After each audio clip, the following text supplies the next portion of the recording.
Hi there. Today's lesson is on the imperative.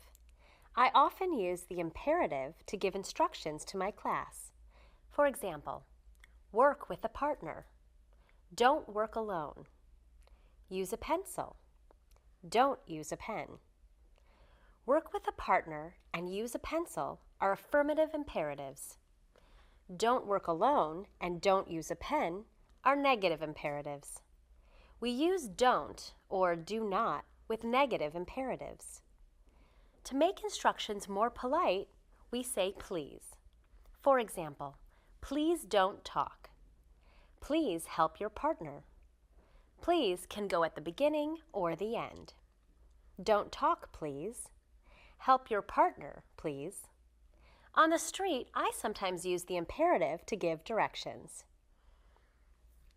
Take the bus. Don't take a taxi. Don't turn left. Turn right.